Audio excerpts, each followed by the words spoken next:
اعوذ باللہ من الشیطان الرجیم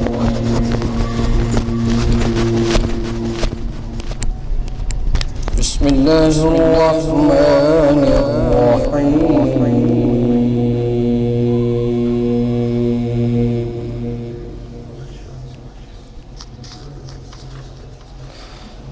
الذین ينفقون أموالهم بالليل والنهار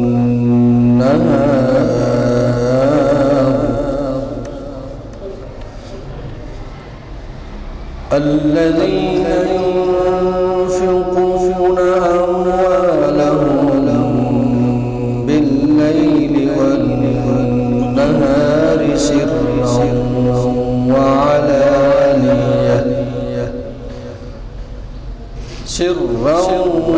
وعلانية فلهم أجرهم عند ربهم ولا خوف عليهم ولا هم يحزنون صدق الله العظيم. درود پاک. الصلاة والسلام عليك يا رسول الله وعلى آلك وأصحابك يا حبيب الله. الصلاة والسلام عليك يا رحمة للعالمين وعلى آلك وأصحابك يا شفيع المذنبين. واجب الاحترام ذوی الاحتشام معزز و مکرم سامعین اکرام، السلام علیکم. یہ سورہ بقرہ ہے اور اس کی آیات طیبات آپ نے سماعت فرمائی ہیں. یہ ایک ہی رکوع ہے اور اس کے اندر یعنی بالکل قریب قریب یہ آیات طیبات ہیں، اور 3 دفعہ اللہ نے فرمایا لا خوف علیہم ولا هم يحزنون. یہ آیت آپ نے مشہور سنی ہوئی ہے، الا ان اولیاء اللہ لا خوف علیہم ولا هم يحزنون. خبردار، اللہ کے ولیوں کو نہ خوف ہے نہ غم ہے. لیکن یہاں مال خرچ کرنے والے لوگوں کا تذکرہ ہو رہا ہے، جو فی سبیل اللہ مال خرچ کرتے ہیں ان کی بھی بات ہوئی ہے، اور جو فی سبیل شیطان مال خرچ کرتے ہیں ان کا بھی تذکرہ ہوا ہے، اور دونوں کے فضائل بیان ہوئے ہیں، انعامات بیان ہوئے ہیں، اور دونوں کے اور دوسرے طبقہ جو برا طبقہ ہے اس کی مذمت بھی بیان ہوئی ہے اور اس کا عذاب بھی بیان ہوا ہے. لیکن جو خاص بات آپ کے ذہن نشین میں کرنا چاہ رہا ہوں وہ یہ ہے کہ جو آیت میں الفاظ استعمال فرمائے ہیں اپنے ولیوں کے بارے میں اللہ نے، الا ان اولیاء اللہ، خبردار جو اللہ کے ولی ہیں، دوست ہیں، لا خوف علیہم ولا هم يحزنون، انہیں خوف اور غم کوئی نہیں. یہ تو بچے بچے کو ماشاءاللہ آیت آتی ہے. لیکن یہاں جو فی سبیل اللہ خلوص نیت کے ساتھ مال خرچ کرتے ہیں، تو ان آیتوں کے اندر قریب قریب 3 جگہوں پہ اللہ نے یہی لفظ استعمال فرمایا. میں تینوں آیتیں پڑھتا ہوں، یہ سورۃ بقرہ کی آیات ہیں. فرمایا کہ الذین ينفقون اموالهم فی سبیل اللہ، جو لوگ اللہ کے راستے میں خرچ کرتے ہیں، ثم لا يتبعون ما انفقوا منا ولا اذى، خرچ کرنے کے بعد جس پہ وہ خرچ کرتے ہیں اس کو تکلیف نہیں پہنچاتے، احسان نہیں جتاتے.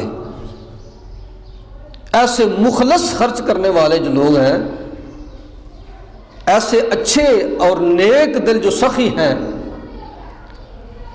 اور ایسے مالدار جن کے اندر کی کیفیت اللہ کے ساتھ ایسی مخلصانہ قسم کی ہے، ان کے لیے فرمایا لہم اجرہم عند ربہم، ان کا اجر ان کے رب کے کھاتے میں محفوظ ہو گیا. ولا خوف علیہم ولا هم يحزنون، انہیں خوف اور غم کوئی نہیں. اور دوسری آیت میں فرمایا الذین ينفقون اموالہم، وہ لوگ جو اپنے مال خرچ کرتے ہیں، باللیل والنہار، کبھی دن کے سویرے میں کبھی رات کے اندھیرے میں، سرا وعلانیۃ، کبھی اعلانیہ اور کبھی چھپ چھپ کے، بیواؤں اور یتیموں کے گھر جا کے رات کے اندھیرے میں دے آتے ہیں، دینے جس نے وصول کیا اسے کوئی پتہ نہیں کون دے کے گیا، اور مسلمانوں کے اجتماع کے اندر کھڑے ہو کر بھی دے دیتے ہیں۔ فَلَهُمْ أَجْرُهُمْ عِنْدَ رَبِّهِمْ، ان کا اجر ان کے رب کے پاس محفوظ ہے، وَلَا خَوْفٌ عَلَيْهِمْ وَلَا هُمْ يَحْزَنُونَ، انہیں خوف اور غم کوئی نہیں ہو۔ اور تیسری آیت میں فرمایا إِنَّ الَّذِينَ آمَنُوا وَعَمِلُوا الصَّالِحَاتِ، اس میں ذرہ برابر شک نہیں، ان کا معنی ہے بے شک۔ اے سننے والے، اپنے ذہن کے کسی گوشے میں بھی شک کو داخل نہیں ہونے دینا۔ یہ بات سنتے ہوئے پورے یقین کے ساتھ یہ بات سننی ہے کہ ان الذین آمنوا وعملوا الصالحات، جو لوگ صاحب ایمان ہو جاتے ہیں اور اس ایمان کی روشنی میں پھر اپنے اعمال کو درست کر لیتے ہیں، دائیں بائیں خیالات اور نظریات کی روشنی میں نہیں، اس قرآنی تعلیمات کے سلسلے میں جو انہوں نے ایمان لایا نا، اس ایمان کی روشنی میں صرف ایمان لانے کے بعد بیٹھ نہیں رہتے، بلکہ نظر آتا ہے کہ یہ صاحب ایمان ہے، کیونکہ اب اس کے اعمال بدل گئے ہیں، اس کی بولی بدل گئی ہے، اس کا اٹھنا اور بیٹھنا بدل گیا ہے، اس کا لینا اور دینے کا انداز بدل گیا ہے، اس کے معاملات بدل گئے ہیں، اس کے سیاسی، معاشرتی اور معاشی حالات بدل گئے ہیں، اس کے پورے زندگی کا سارا سلسلہ بدل گیا ہے۔ تو لوگ پوچھتے ہیں یہ بدل کیوں گیا ہے؟ تو جواب آتا ہے ایمان کی روشنی میں اس نے ہر چیز کو بدل لیا۔ پہلے بے ایمان نہیں، اب ایمان کی روشنی نہیں تھی، اٹکل پچو کے ساتھ جو کرتا تھا، کبھی درست ہو گیا، کبھی غلط ہو گیا، کبھی سیدھا ہو گیا، کبھی الٹا ہو گیا۔ پہلے اس کے ذاتی نظریات اور خیالات تھے، اب اسے ایمان کی روشنی میسر آ گئی ہے، اب ایمان کی روشنی میں یہ سارے اعمال جو ہے وہ سر انجام دے رہا ہے، لہذا اس لیے یہ بدلا ہوا ہے۔ تو ثابت ہوا تبدیلی اندر سے آتی ہے، باہر سے نہیں آتی۔ تبدیلی جب خیالات میں آتی ہے، اعتقادات میں آتی ہے، ایمانیات میں آتی ہے، ایمان راسخ ہو جاتا ہے، خیالات درست ہو جاتے ہیں، تو پھر ان کی روشنی میں جو اعمال سر انجام دیے جاتے ہیں وہ اسے کہتے ہیں یہ تبدیلی والے اعمال ہیں، یہ تبدیلی آ گئی ہے۔ فرمایا ان الذین آمنوا، اس میں ذرا برابر شک نہیں کہ جو صاحب ایمان لوگ ہوتے ہیں، وعملوا الصالحات، اور پھر اپنے اعمال کو بھی درست کر لیتے ہیں۔ تو قرآن پاک میں یہ آپ دیکھیں گے، ماشاءاللہ آپ قرآن پڑھتے ہیں، سنتے ہیں، اکثر جگہ پہ یہی آیا ہے ان الذین آمنوا وعملوا الصالحات، ان الذین آمنوا وعملوا الصالحات، ایمان اور عمل صالح کا اکٹھا ذکر آیا ہے۔ تو یہ افراط و تفرید جو ہے وہ معاشرے کے اندر کچھ لوگوں نے پھیلا دی ہے، کچھ لوگ اس چیز کے اوپر بیٹھ گئے تکیہ کر کے، چونکہ ہم صاحب ایمان ہیں تو خیر صلی ہی صلی ہے، اور کچھ لوگ کہہ رہے ہیں کہ ہم چونکہ عمل درست کر رہے ہیں تو بس ٹھیک ہو گیا۔ نہیں، عمل وہ اللہ کی بارگاہ میں قبول ہے جو ایمان کی روشنی میں ہو، اور ایمان وہ اللہ کو قبول ہے جو ایمان لانے کے بعد پھر سارے اعمال بھی اس کی روشنی میں ترتیب دیے جائیں۔ ایمان کا لازماً نتیجہ یہ ہے وہ اعمال صالحہ کی شکل میں نتیجہ نکالتا ہے۔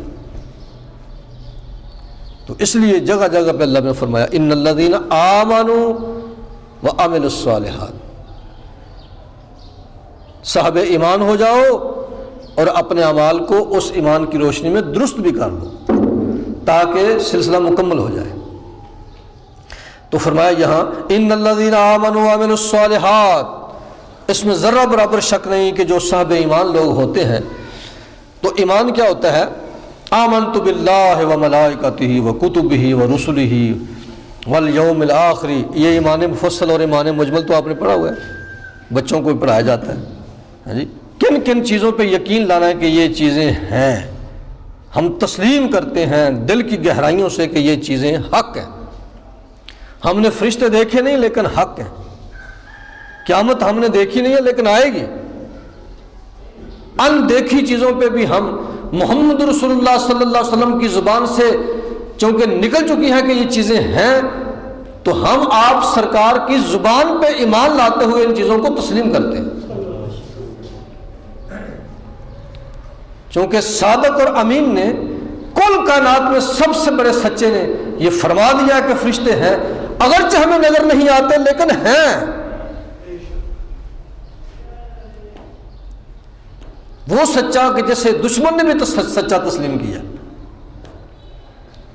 حمیتی تو حمیتی، مخالفین نے بھی تسلیم کیا سچا، جب وہ سچا کہتا ہے کہ قیامت آئے گی تو آئے گی۔ تو ہم سرکار دو عالم علیہ السلام کی زبان سے نکلی ہوئی الفاظ پہ اور خیالات پہ ایمان لاتے ہیں۔ وعملوا الصالحات، اور اس ایمان کی روشنی میں پھر ہم اپنے اعمال کو بھی ترتیب دے رہے ہیں، مثلاً واقاموا الصلاۃ، نماز قیام کر۔ جو لوگ صاحب ایمان ہو جاتے ہیں اور اپنے اعمال کو ایمان کی روشنی میں ترتیب دے لیتے ہیں، واقاموا الصلاۃ، اور اعمال میں سے سب سے اہم ترین عمل نماز، اسے قائم کر لیتے ہیں، وآتوا الزکوٰۃ، اور دوسرا مالی عبادت زکوٰۃ، اسے بھی قائم کر لیتے ہیں۔ تو اللہ سے رابطے کے یہ دو عمل اللہ نے بتائے، ویسے اعمال تو بہت زیادہ ہیں لیکن موٹے موٹے دو اللہ نے عمل بتائے ہیں کہ نماز کو قائم کر لیتے ہیں اور زکوٰۃ دینا شروع کر دیتے ہیں۔ ایک بدنی عبادت ہو گئی اور دوسری مالی عبادت ہو گئی۔ 5 وقت اپنے بدن کو اللہ کے حکم کا پابند کر کے، اللہ کے حکم کا پابند کرتے ہیں، 5 وقت اپنے جسم کو اللہ کے حکم کا پابند کر کے اللہ کو دکھا دیتے ہیں، مولا میرا جسم بھی تیرے تابع ہے، پورا جسم جو ہے وہ تیرے تابع ہے، تیرے حکم کے خلاف میں تو اپنے جسم کو جنبش بھی نہیں دیتا۔ تو کہتا ہے کھڑا ہو جا تو میں کھڑا ہو جاتا ہوں، تو کہتا ہے جھک جا تو میں جھک جاتا ہوں، تو کہتا ہے گر جا تو میں گر جاتا ہوں، تو کہتا ہے اٹھ جا تو میں اٹھ جاتا ہوں۔ میرا تو جسم بھی، میرا جسم میری مرضی نہیں، تیرا ہی جسم ہے اور تیری مرضی ہے۔ یہ جسم تو نے دیا ہے، یہ تیری مرضی چلے گی، اسے کہتے ہیں اعمال صالحہ۔ تو پہلا ثبوت اللہ کی بارگاہ میں عملاً طور پہ یہ شہادت پیش کرنی ہے، جسمانی شہادت کہ مولا یہ تیری عطا ہے میرا جسم، اور یہ تیری مرضی کے مطابق ہی چلے گا۔ باقی رہ گیا یہ مال، تو یہ بھی میرا مال شال میرا بھی، یہ بھی کوئی نہیں، جسم بھی میرا کوئی نہیں اور مال بھی میرا کوئی نہیں، یہ تیرے دی ہوئی نعمتیں ہیں، تیری سخاوتیں ہیں، تیری مہربانیاں ہیں۔ جب میں دنیا میں آیا تھا ماں کے پیٹ سے، دہائی خدا کی میرے پاس تو ایک چوانی بھی نہیں تھی، میں کیسے کہوں کہ یہ مال میرا ہے؟ میں لے کے آیا ہوں، بالکل میرے پاس تو کپڑے بھی، میرے تو تن کے اوپر کپڑے بھی نہیں تھے جب میں آیا تھا، بالکل خالی ہاتھ آیا تھا۔ اور جسم جب دنیا سے جاؤں گا، قسم بخدا ہم نے جاتے ہوئے دیکھے ہیں، آتے ہوئے بھی ہم دیکھتے ہیں، ہم جاتے ہوئے بھی دیکھتے ہیں، نہ آتے ہوئے کوئی چیز لے کے آتے ہیں، نہ جاتے ہوئے کوئی چیز لے کے جاتے ہیں، تو اس کا مطلب ہے یہ مالک شالک کوئی نہیں، اس ساری چیزوں کا، مال و متاع کا مالک بندہ کوئی نہیں۔ پھر ہے کیا؟ یہ مالک نہیں، یہ امین ہے۔ ذرا کہہ دیجیے سبحان اللہ۔ کافر میں اور مسلمان میں فرق واضح ہو، صاحب ایمان میں اور بے ایمان میں دو لفظوں میں فرق۔ جو بندہ یہ یقین کرے یا تصور کرے کہ اس جسم کا میں مالک ہوں، اس جائیداد کا اور مال و متاع کا جو کچھ میرے پاس ہے اس کا میں مالک ہوں، وہ کافرانہ سوچ ہے۔ مومنانہ سوچ یہ ہے کہ جو کچھ میرے پاس ہے، عزت ہو، علم ہو، مال ہو، جسم ہو، جو کچھ بھی ہے، ان میں سے کسی چیز کا میں ذرہ برابر بھی کسی چیز کا مالک نہیں ہوں۔ مالک اللہ ہے، میں صرف امین ہوں۔ 80 سال 90 سال 100 سال ان چیزوں کو استعمال کروں گا اور پھر چھوڑ کے چلا جاؤں گا، اور پھر میرے بعد کوئی اور استعمال کر لے گا۔ یہ امانت ہے۔ 80 سال میرے پاس، 90 سال میرے پاس، 70 سال میرے پاس، اللہ کو پتا کتنی دیر سے دن۔ تو بطور امین میں نے ان چیزوں کو استعمال کرنا ہے۔ آپ ایمانداری سے بتائیں، جو مالک ہو وہ تو چیزوں کو اپنی مرضی سے استعمال کر دینا، اور جو مالک نہ ہو تو وہ پھر مالک کی مرضی سے ان چیزوں کو استعمال کرتا ہے، اپنی مرضی سے استعمال نہیں کرتا۔ جس کے پاس امانتیں رکھی گئی ہیں، اگر وہ امانت کو استعمال کرنا چاہے تو جا کے مالک سے پوچھے گا کہ جناب علی اگر اجازت ہو تو میں آپ کی رکھی، میرے پاس فلاں چیز آپ نے رکھی ہوئی ہے، اگر آپ اجازت دے دیں تو میں ان کو استعمال کر لوں 1 مہینے کے لیے۔ آپ نے میرے پاس 1 لاکھ روپیہ رکھا ہوا ہے بطور امانت، اگر آپ اجازت دیں تو میری بچی کی شادی ہے، میں وہاں 50,000 استعمال کر لوں، پھر میں رکھ دوں گا۔ اگر وہ کہے کہ نہیں تو 1 روپیہ بھی تم آگے پیچھے کرو گے اپنی مرضی سے تو تم نہ گنہگار ہو جاؤ گے، بلکہ تمہارے اوپر کیس ہو جائے گا اور تم پکڑ میں آ جاؤ گے۔ اور اگر پورے کا پورا لاکھ اس کی مرضی سے استعمال کر لو تو تمہارا کام بھی چل جائے گا اور جرم بھی نہیں ہوگا۔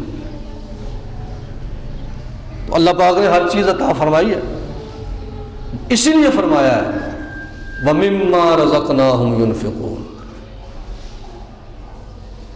متقی وہ ہیں جو ہمارے دیے ہوئے میں سے خرچ کرتے رہتے ہیں۔ اللہ نے کہیں بھی قرآن میں یہ نہیں فرمایا کہ جس مال کے یہ مالک ہیں اس میں سے میرے راستے میں خرچ کرتے ہیں، نہیں، وَمِمَّا، اس مال میں سے مَا رَزَقْنَاهُمْ، جو ہم نے انہیں دیا ہے مومنوں کو اور متقیوں کو، ينفقون، یہ خرچ کرتے رہتے ہیں، خرچ کرتے رہتے ہیں، ہمارے دیے ہوئے میں سے خرچ کرتے ہیں۔ تو یہ فرق واضح ہو گیا جی، کافرانہ سوچ اور مومنانہ سوچ میں فرق۔ مومنانہ سوچ یہ ہے کہ مولا میں کسی چیز کا مالک نہیں ہوں، تو نے مجھے امین بنایا ہے، تو جیسے جیسے تو فرمائے گا میں تیرے دی ہوئی ان عطاؤں کو اور چیزوں کو میں استعمال کرتا چلا جاؤں۔ تو اللہ فرماتا ہے سارا مال خرچ کر، کھا پی موج کر، لیکن سال کے بعد اگر تیرے پاس مال جمع رہے نا، اس جمع شدہ مال میں سے سال بھر پڑا رہے تو سال کے بعد پڑے ہوئے مال میں سے 2.5% جو ہے وہ تو نے غریبوں مسکینوں کو دے دینا ہے، باقی سارا کھا جاؤ موج کرو۔ اگر تو ایسا کرے گا تو سب کچھ ٹھیک ہے، اگر ایسا نہ کرے گا تو سب کچھ غلط ہے۔ تو اب فرمایا ان الذین آمنوا وعملوا الصالحات، اس میں ذرہ برابر شک نہیں کہ جو صاحب ایمان لوگ ہیں اور اپنے اعمال کو ایمان کی روشنی میں درست کر لیا انہوں نے، وَأَقَامُوا الصَّلَاةَ، مثال کے طور پہ نماز قائم کر لیا، اپنے بدن کو اللہ کا پابند کر دیا، وَآتُوا الزَّکَاةَ، اور اپنے مال میں سے باقاعدہ زکوٰۃ کی شکل میں وہ ہر سال مال اللہ کے راستے میں خرچ کرتے رہتے ہیں۔ اب اللہ کا یہ وعدہ ہے لَهُمْ أَجْرُهُمْ عِنْدَ رَبِّهِمْ، ان لوگوں کو اجر لوگوں سے نہیں ملنا، عِنْدَ رَبِّهِمْ، ان کا رب انہیں اجر دے گا۔ کیوں یا اللہ تو اجر کیوں دے گا؟ فرمایا فی سبیل اللہ، انہوں نے میرے راستے میں خرچ کیا اس لیے میں اجر دوں گا۔ مولا میں نے 1 لاکھ میں سے 2,500 روپیہ نکالا ہے، تو ان میں سے اس 2,500 میں سے تو 1 روپیہ بھی تم نے نہیں لیا، وہ تو میں دے کے آیا ہوں اپنے فلاں بیوہ عورت تھی میرے خاندان میں، اس کو دے کے آیا ہوں، یا کسی مدرسے میں دے کے آؤں، وہاں بچے پڑھتے ہیں ان کو دے کے آؤں، تو انہیں تو ایک چیز بھی نہیں لی۔ تو اللہ فرماتا ہے بس جب تو کسی بیوہ کے دروازے کو کھٹکھٹا رہا تھا اور مجھے راضی کرنے کے لیے وہاں جا رہا تھا، تو وہ راستہ شمع کلونی کا راستہ نہیں تھا۔ جب تم اپنے گھر سے نکلے اور کسی بیوہ اور یتیم کے گھر تک پہنچے، جو رستہ تم نے طے کیا ہے یہ شمع کلونی کا اور ارسال کلونی کا راستہ نہیں تھا، فی سبیل اللہ تم زمین پہ چل رہے تھے، اس راستے پہ جا رہے تھے، لیکن یہ راستہ میرا راستہ تھا، فی سبیل اللہ، تم یہ اللہ کے راستے پہ جا رہے تھے۔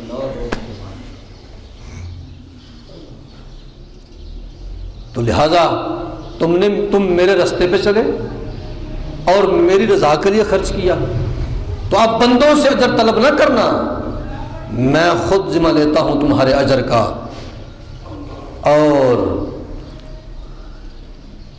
اس اجر میں سے سب سے بڑا اجر اس شکل میں ظاہر ہوگا۔ اس اجر کی کئی شکلیں ہوں گی، اللہ ہی جانتا ہے وہ اللہ اجر کس طریقے سے دے گا۔ وہ جب دے گا اور یہ لے گا تو پھر پتہ چلے گا۔ اللہ نے بات کو گول گول رکھا ہے، گول مول رکھا ہے۔ مثلا فرمایا لہم اجرہم عند ربہم، ان کا اجر بھائی ان کے رب کے پاس ہے۔ کیا اجر ہے اللہ نے نہیں بتایا۔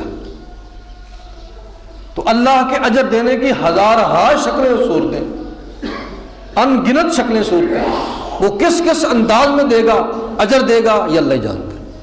لیکن یہ ایک چیز اللہ نے ظاہر فرما دی ہے، اور وہ یہ ہے کہ ولا خوف علیہم ولا هم يحزنون۔ میری بات کو توجہ سے سننا، اللہ کے راستے میں اس طریقے سے خرچ کرنے والے جب حشر کے میدان میں لوگ سر سے لے کے پاؤں تک کانپ رہے ہوں گے، خوف خدا میں لرز رہے ہوں گے، یہ میرے راستے میں خرچ کرنے والے مخلص بندے اس وقت بھی خوف بے خوف بے خوف بے خوف ہوں گے۔ لوگوں کو غم کھائے جا رہا ہوگا اور میں انہیں غم سے دور رکھوں گا، نہ کوئی خوف ہوگا نہ کوئی غم ہوگا۔ حشر کے میدان میں انہیں بے خوف اور بے غم کیفیت دے دی جائے گی۔ یہ اس اللہ نے جو اجر دینا نا، اس دیے جانے والے اجر میں سے ایک جھلکی ہے۔ یہ صرف ایک جھلکی ہے کہ اسے لا خوف نہ علیہم ولا هم يحزنون، بے خوف اور بے غم کر دیا جائے گا۔ اس کے علاوہ اللہ کیا کیا دے گا یہ ہم نہیں جان سکتے، یہ اللہ ہی جانتا ہے۔ اچھا، اب سوال، یہ 3 آیتیں ہو گئی مالداروں کے بارے میں کہ جو خرچ کرتے ہیں ان کو ولا خوف علیہم ولا هم يحزنون، لہم اجرہم عند ربہم، ان خرچ کرنے والوں کا اجر ان کے رب کے پاس ہے اور اللہ خود دے گا۔ اور اس اجر میں سے ایک جھلکی یہ ہے کہ حشر کے میدان میں یہ بے خوف اور بے غم ہوں گے۔ لیکن سوال یہ ہے کہ یہ 3 آیتیں ہیں، بالکل آگے پیچھے 3 آیتیں ہیں، اور تینوں آیتیں ہی مالداروں، مال خرچ کرنے والوں کے بارے میں۔ یہاں 2 باتیں سماعت کر لیجئے۔ اللہ نے مال خرچ کرنے والوں کا ذکر فرمایا ہے اور ان کے اجر کو بہت بڑے انداز میں بیان فرمایا ہے۔ اس انداز میں اجر کو بیان فرمایا ہے جس انداز میں اللہ اپنے ولیوں کا اجر بیان کرتا ہے۔ الا ان اولیاء اللہ، جو میرے دوست ہیں، لا خوف علیہم ولا هم يحزنون۔ اور یہاں مالداروں کے بارے میں فرمایا جو میرے راستے میں خرچ کریں گے، لا خوف علیہم ولا هم يحزنون، یعنی مال فی سبیل اللہ خرچ کرنے والے کا اجر وہی اجر ہوگا جو اللہ کے ولیوں کا اجر ہوگا۔ آج صاحب نے کھل کے سبحان اللہ کہی، آپ نے سبحان اللہ نہیں کہی، اللہ اکبر، ماشاءاللہ۔ تو اس سے یہ ثابت ہوا کہ یہ مال خرچ کرنا کوئی سوکھا کام نہیں، یہ بڑا مشکل تھا۔ اگر بالکل آسان کام ہوتا تو اللہ اتنا بڑا اجر بیان نہ فرماتا۔ مال خرچ کرنا ویسے ہی مشکل ہے، اور پھر اسے اخلاص کے ساتھ فی سبیل اللہ خرچ کرنا یہ اس سے بھی زیادہ مشکل ہے۔ اسی لیے تو درزی نے یہاں جیب لگائی، میری نہیں لگائی، میری سائڈوں پہ لگائی۔ اس لیے تو درزی نے یہاں دل کے اوپر جیب لگاتا ہے درزی، کہ جب آدمی پیسے نکالتا ہے تو دل کو، کلیچے کو ہاتھ پڑتا ہے۔ یہ بڑا مشکل کام ہوتا ہے۔ نماز بھی مشکل ہے، قرآن میں آیا ہے کہ نماز بھی مشکل کام ہے، لیکن جو اللہ سے ڈرتے ہیں ان کے لیے مشکل نہیں، لیکن یہ مال خرچ کرنا یہ اس سے بھی زیادہ مشکل ہے۔ نماز تو زیادہ سردیوں میں مشکل ہوتی ہے، سردیوں میں ذرا وضو کرنا مشکل ہوتا ہے، تو ٹھنڈے پانی سے وضو کرنا اور نماز پڑھنا مشکل ہوتا ہے۔ گرمیوں تو ماشاءاللہ گرمیوں میں ٹھیک ہو جاتا ہے، لیکن یہ جو مال ہے یہ سردیاں ہوں یا گرمیاں ہوں یہ خرچ کرنا دونوں موسم میں مشکل ہی رہتا ہے۔ تو اس لیے اللہ نے بہت بڑا اجر عطا فرمایا۔ اللہ اکبر۔ تو فرمایا کہ